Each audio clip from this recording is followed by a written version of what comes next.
Hi అండి. Welcome to Delhi's cricket info. నిన్నైతే Sunday double header match అయితే జరిగిందనమాట. సో 2 మ్యాచ్‌లు చూడొచ్చు, చాలా ఆనందపడొచ్చు అని అయితే అనుకున్నాను. సో ఫోన్ అయితే రెడీలో పెట్టుకున్నాను. హాట్‌స్టార్‌లో వచ్చేసరికి ఇండియా ఉమెన్స్ మ్యాచ్ చూశాను. అండ్ అలాగే ఏపీఎల్ మ్యాచ్ క్వాలిఫైర్ 1 అయితే జరిగింది నిన్న.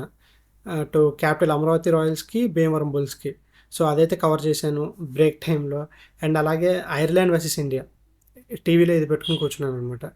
సో ఇండియా 2 మ్యాచ్‌లు కూడా డబుల్ హెడర్ మ్యాచ్‌లు 2 కూడా డిసప్పాయింట్ అయితే చేశాయి. సో ఫస్ట్ వచ్చేసరికి India women's versus Australia women's match గురించి అయితే చూద్దాం.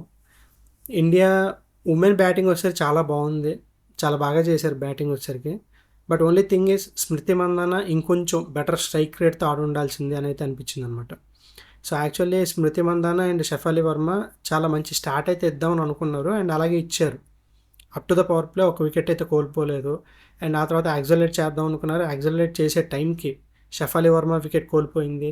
అండ్ అలాగే స్మృతి మందన వచ్చేసరికి తను రన్అట్ అయిపోయింది అనుకోకుండా. అండ్ జమియా రాడ్రిక్స్ వచ్చినాక జమియా చాలా బాగా ఆడింది. And Harmanpreet Kaur as a క్యాప్టెన్గా క్యాప్టెన్ ఇన్నింగ్స్ ఆడింది. 56 రన్స్ అయితే కొట్టింది. అండ్ విత్ 207 స్ట్రైక్ రేట్, 3 సిక్స్లు 4 ఫోర్లు అయితే కొట్టిందనమాట.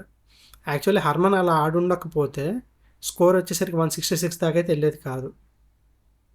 అండ్ తర్వాత హర్మన్ అయితే అవుట్ అయిపోయింది, రిచా ఘోష్ వచ్చింది. అండ్ ఫైనల్లో వచ్చేసరికి 166 స్కోర్ అనమాట. సో ఇక్కడ ఇంకొక 10 స్కోర్ పెట్టాల్సిందే, ఇంకొక 15 స్కోర్ పెట్టాల్సిందే అనేలాగా ఇండియా అయితే ఏం ఆడలేదు. బట్ ఓన్లీ థింగ్ రన్స్ ఇంకొంచెం బెటర్గా వచ్చి ఉండాల్సింది అంటే స్మృతి మందన దగ్గర నుంచి అయితే వచ్చి ఉండాల్సింది. అంతే తప్ప ఇంక ఇంతకు మించి సోర్స్ అయితే లేదు. అందరూ కూడా చాలా బాగా ఆడారు, అందరూ కూడా మంచి టచ్లు అయితే కనిపించారు. ఆస్ట్రేలియా మీద ప్రతి బాల్ షార్ట్కి వెళ్ళి చాలా బాగా ట్రై చేసిన వాళ్ళు హర్మన్ ప్రీత్ కౌర్ అండ్ అలాగే జమియా రాడ్రిక్స్ అనమాట. ఇద్దరు చాలా బాగా ట్రై చేశారు. And once Australia batting start చేశాక ఇండియా అయితే పవర్ ప్లేలో 1 వికెట్ అయితే కోల్పోలేదు. బట్ ఆస్ట్రేలియా వచ్చేసరికి పవర్ ప్లేలో 2 వికెట్లు కోల్పోయింది. అండ్ అలాగే పవర్ ప్లేలో ఫస్ట్ 4 ఓవర్స్ చూస్తే రేణుకా సింగ్ ఠాకూర్ ఒక 2 ఓవర్లు వేసింది. అలాగే షఫాలి వర్మ 1 ఓవర్, శ్రీచరణి 1 ఓవర్ అనమాట. శ్రీచరణి షఫాలి వర్మ వేసిన ఓవర్స్లో 1 ఓవర్లో 1 రన్ను, 1 ఓవర్లో 1 రన్ను, అంటే out of 12 balls only 2 runs వచ్చాయన్నమాట. సో రిక్వైర్డ్ రన్ రేట్ పెంచారు. సో మంచి ఎకనామికల్గా కనిపించారు. అండ్ వికెట్స్ తీసుకున్నారు. అండ్ దీప్తి శర్మ బౌలింగ్లో రాధా యాదవ్ క్యాచ్ ఇచ్చిందనమాట బెత్మూని. సో ఆ క్యాచ్ సెలబ్రేషన్ చూస్తే, రాధా యాదవ్ చేసిన సెలబ్రేషన్ చూస్తే గ్రౌండ్లో ఉన్న శిఖర్ ధావన్ కూడా షాక్ అయ్యాడు. సో మ్యాచ్ చుట్టాన్ని శిఖర్ ధావన్ వాళ్ళ ఫ్యామిలీ, అలాగే విరాట్ కోహ్లీ వాళ్ళ ఫ్యామిలీ, అంటే అనుష్క శర్మ, విరాట్ కోహ్లీ అండ్ రవిశాస్త్రి అయితే వచ్చారనమాట. సో శిఖర్ ధావన్ అయితే షాక్ అయ్యాడు ఆ సెలబ్రేషన్ చూసి. ఒక రకంగా బెత్మూని అయిపోయాక మోస్ట్లీ అయితే అయిపోయిందని అనుకున్నాం. But ELISA Perry and gardener ఇద్దరు కూడా చాలా బాగా ఆడారు. అండ్ ఇండియాకి రన్స్ లీక్ అయిపోతూ వచ్చాయి, ఎక్స్ట్రాస్ ఇస్తూ వచ్చారు. అండ్ రాధా యాదవ్ బౌలింగ్ అయితే అస్సలు కలిసి రాలేదు ఇండియాకి. అండ్ ఆస్ట్రేలియా వచ్చేసరికి కంప్లీట్లీ రాధా యాదవ్ని అయితే టార్గెట్ చేశారు. అండ్ ఫైనల్లీ ఇండియా వచ్చేసరికి టోర్నమెంట్ నుంచి అయితే ఎలిమినేట్ అయిపోయింది. సో మన గ్రూప్ నుంచి వచ్చేసరికి సౌత్ ఆఫ్రికా అండ్ ఆస్ట్రేలియా అయితే పైకి వెళ్ళారనమాట. చాలా డిసప్పాయింటింగ్ అయితే అనిపించింది. బట్ ఇండియన్ బ్యాట్స్మెన్ అయితే చాలా బాగా ఆడారు. ఎక్సెప్ట్ స్మృతి మందాన ఇంకొంచెం అగ్రెసివ్గా ఆడి ఉండాల్సిందే. అండ్ షఫాలి వర్మ ఇంకొక ఓవర్ ఉన్నా సరే వేరే లెవెల్కి అయితే వెళ్ళేది మ్యాచ్. ఇది మినహాయిస్తే బాగా అయితే ఆడారు, బట్ బౌలింగ్లో కంప్లీట్గా ఆడలేకపోయారు అనమాట. సో ఇది India women's versus Australian women match review అయితే. And next India versus Ireland. ఇది అంటే ఐర్లాండ్ వచ్చేసరికి ఇండియా మీద సెకండ్ మ్యాచ్ అయితే గెలిచింది. ఆఫ్టర్ 16 కన్సిక్యూటివ్ విన్స్ తర్వాత ఒక సిరీస్ అయితే ఓడిపోయింది అనమాట ఇండియా. అది కూడా ఐర్లాండ్ మీద ఓడిపోయింది. సో శ్రేయస్ అయ్యర్ క్యాప్టెన్సీలో ఐర్లాండ్ మీద 16 కాన్సిక్యూటివ్ విన్స్ తర్వాత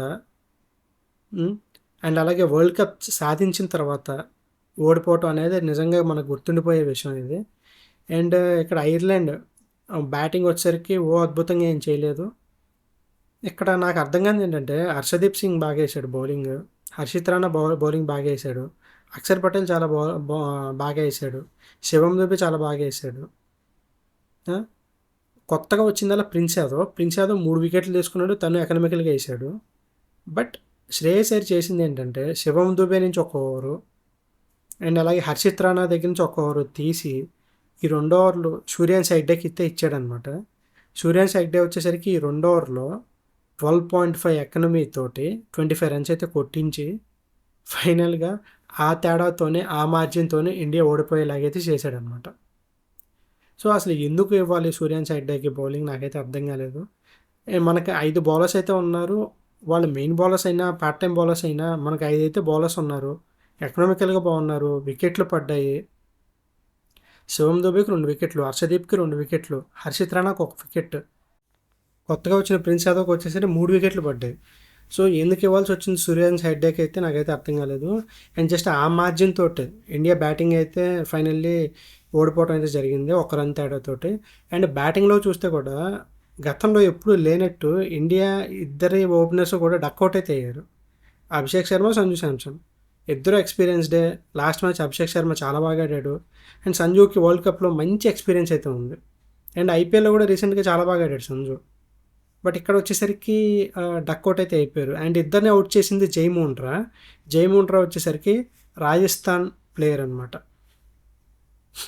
సో ఫైనల్లీ ఇండియా అయితే ఓపెనింగ్ కోల్పోయింది. అండ్ ఆ తర్వాత తిలక్ వర్మ ఎంతో కొంత ఆడాడు, శివం దుబే కాస్త ఆడాడు, అక్షర్ పటేల్ ఏదో కాస్త నిలబడ్డాడు, ఇషాన్ కిషన్ అవుట్ అయిపోయాడు, శ్రేయస్ అయ్యర్ అవుట్ అయిపోయాడు.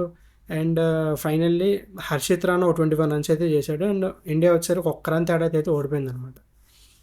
సో ఓవరాల్గా చూస్తే అంత సాటిస్ఫైడ్గా అయితే అనిపించలేదు మ్యాచ్. అండ్ ఎంత ఎక్స్పీరియన్స్డ్ కూడా ఏంటి ఇలా ఓడిపోయారు, అది కూడా ఐర్లాండ్ మెయిన్ టీం లేకుండా 4 ఫాస్ట్ బౌలర్స్ లేరు, పాల్ స్టెర్లింగ్ లాంటి ఒక మెయిన్ బ్యాట్స్మెన్ అయితే లేడు ఐర్లాండ్ నుంచి, అయినా కూడా ఓడిపోయారు ఏంటి అని అయితే అనిపించింది.